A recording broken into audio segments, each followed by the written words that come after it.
Yeah, the Tech Interview Pro by TechLead. Does he promise too much with that product? We will take a look inside. I will show you what awaits you after you purchase the Tech Interview Pro by TechLead. What is inside? I will even show you one video of the members area and we will take a look at it. What is the Tech Interview Pro? TechLead, an ex-Google and ex-Facebook TechLead, shows you exactly how you can get into those big companies. He worked for Facebook, he worked for Google, he worked for Groupon, and he worked for many other big tech companies. Had a salary of over $500,000 each year and also did interviews. He will show you exactly what is needed to go into these big companies: Google, Facebook, Amazon, Apple, Microsoft, and so on. You will get an online course, a live Q&A, and access to a private Facebook group where you can exchange with others, coding sessions, and so on. Everything you need to know from applying to a big tech company until you get inside. Let's go and let's look what TechLead has to say here. Before we start, you can join the Tech Interview Pro course via the link under the video, bonusbomber.com/techinterview, and you will not only get TechLead's course, but you will also get my undercover strategy, which is a way where you can also earn money by using affiliate marketing completely undercover without showing your face. I'm making more than $10,000 every month by building undercover affiliate marketing websites, and in this video course I will show you how you can do that too. And also you will get my video course, the Crypto Social Trading Strategy, worth $199, where I show you how you can make money with cryptocurrencies, how you can multiply your coins by using social trading. Just get the course by TechLead under the video. You will find the link, bonusbomber.com/techinterview. Like you see here, click on it, get the course, and don't forget to write me an email to bonus@bonusbomber.com so that I know where I can send you my bonus courses. Alright, so this is how it looks after you've purchased the course. This is the members area. In the first video, TechLead welcomes you here and explains you, what the journey will be. He was a TechLead at Facebook and Google and knows exactly the interview processes. He said himself he made 5 to 6 interviews before he even came to work at those companies, and he knows exactly how to crack the code, basically how to get inside. In the second video, it's all about cracking the phone screen, and I would just show you this video now. I hope that's okay. I cannot show you everything, of course, but I want to show you what he has prepared in this video. So let's go and let's look what he has to say. Alright, welcome back. Now in this segment, I wanted to focus on the phone screen. The phone screen is where you get on the telephone and you talk with the company about whether or not you should be hired. We'll be covering some of this process in more detail later on, but you apply to the company and then usually the company is going to send you a homework assignment. If you pass the homework assignment, then usually you may get some real time on the phone call with a recruiter in which they're going to spend some time talking to you to figure out who you are. And if you pass that, then usually you end up with a phone call, a real phone screen with an engineering manager or an engineer, somebody who will be evaluating your technical skills. Now, first of all, I wanted to talk a little bit about the homework assignments that you may be assigned. The homework assignments are a real pain. Actually, when I applied to Netflix, they gave 2 homework assignments. When I applied to Yelp, they gave me this huge homework assignment problem. A lot of these homework assignments is quite common in the industry these days. It's going to take a lot of time. Sometimes they're going to make it seem like it's only going to take you an hour or 2, but I would say it's not rare to spend half a day or even an entire day on some of this stuff. If they give you unlimited time to do it, then the bar can be as high as you want to make it. And I would say that when you decide to go on a job hunt, you need to intentionally allocate some time for this. Treat it almost like a part-time job that you are doing, and it's going to require real time and effort. It's not something that you can just apply and then not devote any time to, because if somebody gives you this homework coding assignment, it can take a whole weekend to plow through some of this stuff, and you don't want to shoot yourself in the foot here by resenting the process, becoming bitter about it, or not giving it the time that it deserves. Just set the proper expectation in your head that once you start this process, it will require time and effort on your part, and you have to follow through on some of this. A lot of it's going to seem silly. It's not going to seem really worth it. It's going to feel like a waste of time to do work. It may even at times feel that the company is just outsourcing work to interview candidates, asking them to design products and design systems, and then taking those feedback and ideas and just using it for themselves. Now, I don't know if they're actually doing that, but At the same time, I would say that that sort of work is probably not too valuable either. So I would recommend just save that energy, save yourself the fight, and maybe battle something that's really going to be worth your time and benefit you. So about the homework coding assignment, usually they're looking for good coding practices. You want to make sure that you're showing that off. I'm going to link for you the Google Style Guide. So Google issues a style guide for a lot of popular languages out there about how to name variables, how to name functions, what are the best coding practices, whether to use tabs or spaces, certain programming patterns to watch out for, certain patterns that they really recommend. So first of all, for whichever language you're using, get familiar with that style guide. And so a lot of these recommended programming styles, they're there for a very good reason. People have kind of thought it through and figured out like this is going to lead to the least amount of possible bugs. It's going to be consistent for all of the engineers who may be working on the team on this. The sooner you get yourself up to speed on these programming styles, the better it's going to be for you, because your code throughout the whole entire interview process is going to just look production quality. And so overall in these homework assignments, they're smoke screens. They're meant to filter out tons and tons of other candidates who may be flooding the resume application process. So you want to make sure that you don't foolishly get yourself filtered out here by not presenting your best work, because at this stage, some of the strongest filters are going to be at work here. If you don't submit anything, you're filtered out. If your code doesn't look very good or clean, you're filtered out. If you're not using, say, good object-oriented programming design classes, data structures, if it looks like your coding style may be messy, if there's grammar typos, misspellings, if it just looks careless or sloppy, then you could be filtered out, and it can be a pretty lousy feeling. I can tell you myself, when maybe I'm at the last stage of an interview at Google and then I'm applying to some other small company and I can't even pass their initial homework stage because I was just maybe careless or sloppy at that part. So make sure that you put in the work and allocate the time to get the homework assignment done. Now, assuming that you pass the homework assignment, and by the way, you may not even be evaluated right away. Sometimes they're just checking for people who actually come up with something half functional. And then maybe once you do that, they'll start advancing you forward, because they may just need some way anyway to start filtering out people. So there are two different types of phone screens that can be presented to you. The first type of phone screen is one where you talk with the recruiter. Generally, your call with the recruiter is not something to be too scared about, because you have to keep in mind recruiters are not technical. They don't know how to code, so they're usually just asking you some basic HR type of questions. Like, for example, what your work authorization status is, what type of teams you're interested in talking to, what your leveling may be, or perhaps what type of compensation you're looking for, what type of timeline you're on, how fast they have to move. And so a lot of this is standard procedure, but you have to also keep in mind that recruiters are the gatekeepers between you and the interview. And so because of that, you need to convey to the recruiter that you are able to pass that interview. You want to show them your confidence. Never show weakness in front of that recruiter. Just let them know, hey, get me in front of an engineer and we're going to have a conversation, and that you're going to have a high chance of passing, because the recruiter can't give everybody a chance. So they want to make sure that the people who they do give a chance to actually have an interview is going to be more worthwhile and have that higher chance of passing. And so you want to always be respectful of the recruiter while conveying confidence. Because as soon as you tell them, yeah, I may not be qualified, I'm not really good at this, I'm kind of weak at this thing, I don't really enjoy coding, or whatever it is, that can backfire right there. Even though the recruiter is not the technical person evaluating you, they can just halt your application process right there and prioritize another candidate. Now, usually what the recruiter is trying to do, though, is place you with a potential team that's going to be good for you to talk to. They're trying to find a match between the teams that they know that have open headcount and all of the candidates out there. And they want to figure out if you're going to be a match for the roles that they have open. And so therefore, they're trying to understand the technical interest that you have and the level that you're going to come in at. And you want to, overall, I'd say, just be flexible about some of this stuff. Like, don't stick too hard to any one thing necessarily.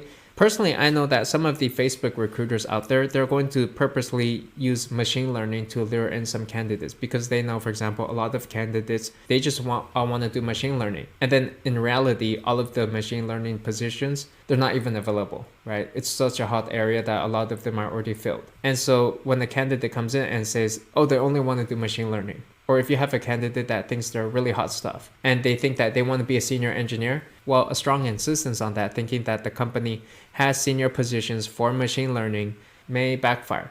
In another situation, I remember I was talking to Palantir, and they suggested that maybe I apply for the forward deployed engineer role.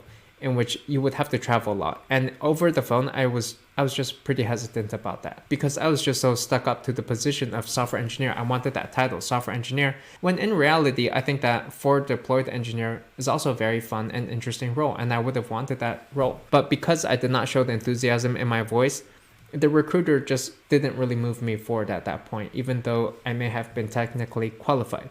One more thing to be careful about these recruiter phone calls is that often they're given this sheet of questions by the engineering manager about things to ask the candidate. And they're usually just quick true-false answers or questions, or just fill in the blank type of questions.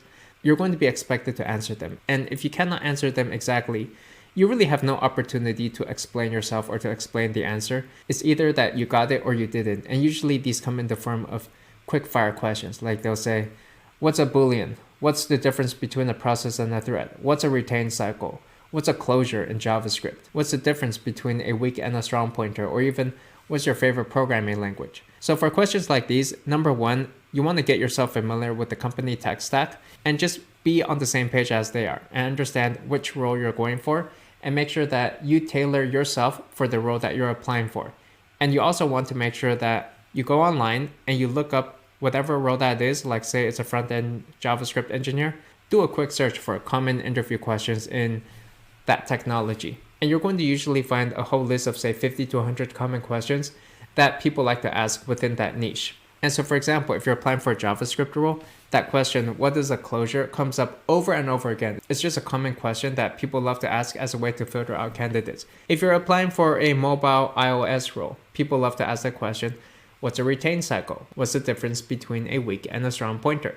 If you're applying for a C++ role, you could be asked what's the difference between a process and a thread. So get yourself familiar with that. Now, moving on, the second type of phone interview is one in which you're actually talking to a real engineer or an engineering manager. And this is the type of person who will be able to talk code with you, talk about data structures, and really evaluate you. Quite often, you'll be expected to even do some real coding either on a site like coderpad.io or a Google Docs document. One of the most common fallacies about phone interviews like this is that it's easier. It's not to be taken as seriously as a real on-site interview, when in fact it's probably the opposite, because if you fail the coding phone screen, then you don't move on throughout any of the rest of the process, right? Whereas in an on-site, you go through maybe 4 to 6 different interview panels, and if you don't perform so well on one, you can still recover yourself in the other interviews. With the phone interview, the way it works is I might be signed up to just do interviews in general. And I don't know what type of interview I'm going to be doing. I could be assigned to do an on-site interview in which I go meet a candidate for 45 minutes and talk to them. Or I could be assigned to a phone interview, still the same 45 minutes. And so the way I see it as an interviewer is that I treat all of the candidates the same, whether it's going to be an on-site or a phone interview. And so you're getting just one session, but it's still going to be a real session with a real interview question. And you still have to perform the same. It's just you're not getting the whole batch of 4 to 6 interview panels like you might at a real on-site interview. And so we'll cover the process of an on-site interview later on, but you want to follow the exact same process. You want to go through proper big O time-space analysis. You want to discuss alternatives, show good coding style, show your ability to speak confidently and communicate, and to be efficient on your time usage, because time management is one of the big keys to interview success. Usually, you're just extremely short on time, whether that's going to be a phone interview or an on-site. With that said though, the general way that a phone interview is evaluated is that the bar is somewhat lower. The idea is that if you think that a candidate has at least a 25% chance or so of passing the on-site, then you just invite them on-site and you let them go through the phone screen. And so you'll see that even if you clear the phone screens, I would say about only 10% of candidates who actually clear the phone screens land the actual job offers at the on-site, because companies tend to give candidates the benefit of the doubt when it comes to phone screen. If they think that you even have some chance of passing the interviews, then they bring you on. So you want to make sure that you start preparing for your technical interviews, not after the initial technical phone screen, but before that, so that you can land that. If you've ever done one of these phone screens, then you know that oftentimes the engineer that you're talking to on the other side, their English may not be perfect, right? There's a lot of people from foreign countries working in this field, and so they may have a heavy accent. Some of them may not be the clearest, most competent communicators. What I make sure I always do is I put on the headphones so that I can pump that volume up in my ear and just hear every word that the interviewer is saying, because the interview process is quite unforgiving. You're not going to be able to make an excuse and say, hey, I couldn't really understand the interviewer, their English wasn't so good, there were technical difficulties. People may or may not, and quite often may not, give you a second chance on that. So just make sure that all of the odds are coming in your favor. That's one of the recurring themes you'll see throughout this program, is that you have to cover yourself. So don't just try to pick up your phone, put it next to your ear, because you need to type too, right? And don't just put it on speaker and just try to type, because you won't be able to hear the person if they're on speakerphone. Yellow headset, your voice is going to come out clearer too if you're using one of those earphones with a little microphone piece there. Now, I've conducted a lot of phone screens myself, and you have to keep in mind that since this is at the widest part of that funnel for candidates, a lot of people are going to be rejected. I'm just looking for a reason to reject people, because so many people are not going to be qualified. Many people are not qualified. And a lot of people come in, and the most common thing I hear on the other line is silence. It's like, oh, hey, hi, how's it going? Extreme nervousness, anxiety, because people are not really prepared. They're not ready. Most of these people, it's the first time they're talking to a top tier tech company. A lot of people just simply don't have the proper communication skills. They're not confident. And so you want to make sure that you're painting in broad swaths here about the overall character of who you are. Make it clear immediately that you're confident, that you're competent, you can communicate well, you're talking, you're expressing yourself. You want to give the impression that you're not entirely new to this game, that if they let you through, you're going to have a pretty good chance at passing the interview. And so at this stage, I said that, for example, you don't need to worry so much about, say, edge cases, because edge cases can be forgivable. Whereas you want to make sure that you are showing really good fundamentals, complexity analysis, coding style, analytical thinking, and communication and teamwork abilities.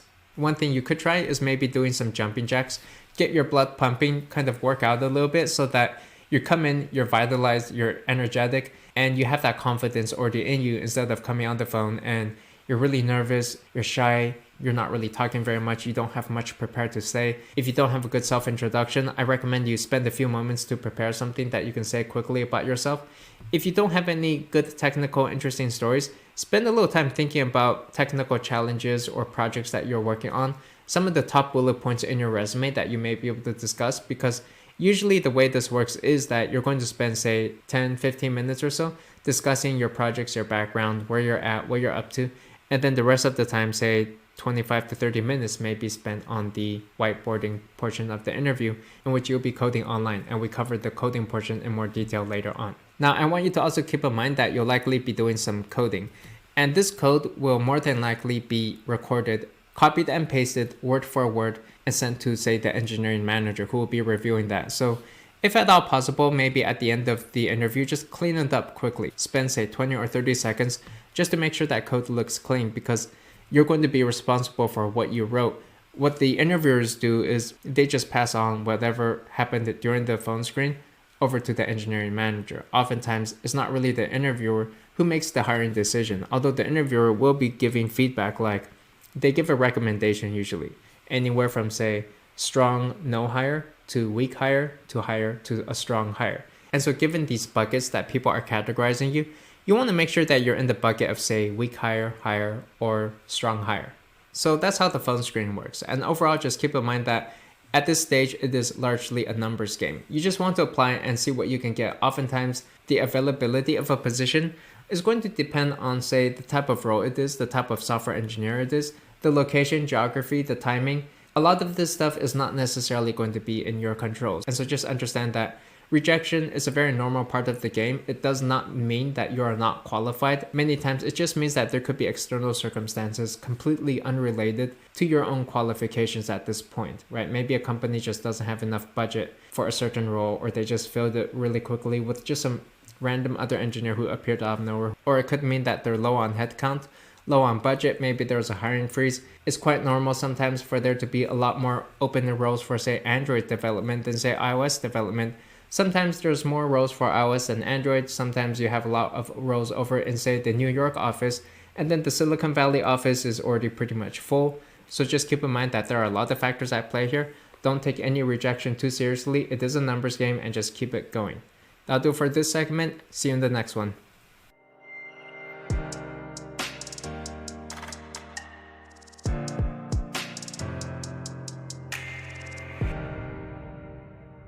Yeah, TechLead, aka Patrick, explained that perfectly. Like you already see here, he knows the exact steps that you have to go before you can get in one of these companies. The on-site process, what to expect, why the interview is over before you even begin. Most of the people out there focus on the wrong things, focus on the skills and so on. They want to present to the one that's interviewing them. That's not right.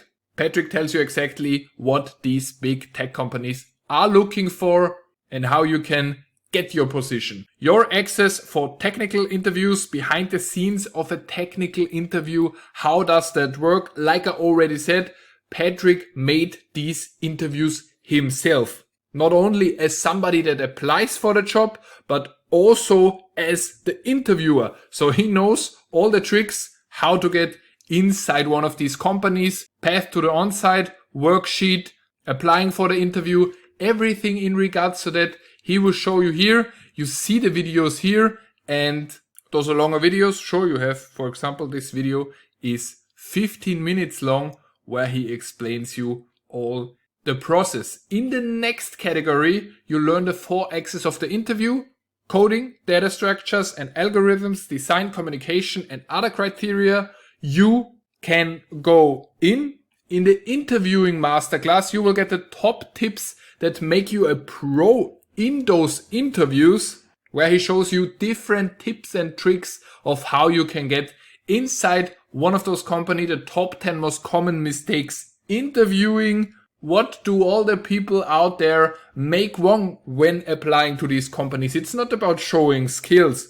What it's about, TechLead will show you that inside those videos. Crafting your resume, rocking the behavioral interview, the worksheet practicing of your behavioral interview, what hiring managers want to know, and so on. Data structures and algorithms, everything in regards to that you would have to know. Those questions that come from the interviewer, Patrick knows them and tells you them here. Also here, the coding sessions and which questions can arise from the interviewer, Coder Pro coding sessions, complete access, and so on. So everything in regards to that, everything that you have to know when it comes to applying to one of those big tech companies out there, when you want to apply to Amazon, to Google, to Sony, to Facebook or Meta. TechLead can show you that. There are other courses out there that promise you the same thing, but not with people like TechLead that did the interview process themselves. You will learn everything from the behavior you would have to the coding skills and to the homeworks, like you saw in the video, that you would maybe have to do. And then you also learn to negotiate. Which negotiation strategies do those big companies use and which ones should you use? When should you accept the offer? And so on. That will be taught here in the last module. So that's it. Like I already said, you have everything inside that you need. You can even contact the support and TechLead will answer you all of the questions if you have any remaining questions. With this course, I don't think you would need that. This will prepare you in the best way possible to land a job at those companies. Yeah, like I already said, you can get the Tech Interview Pro course via the link under the video, bonusbomber.com/techinterview. It's the first link in the video description. You will get my undercover strategy video course and my crypto social trading strategy video course completely for free when you get the Tech Interview Pro course via the link under the video. Just write me an email to bonus@bonusbomber.com after you've purchased the course. Click the link, purchase the course, then write me an email and you will get those 2 courses additionally for free. I wish you a great success applying to those companies. Follow the rules of Patrick and you will see results.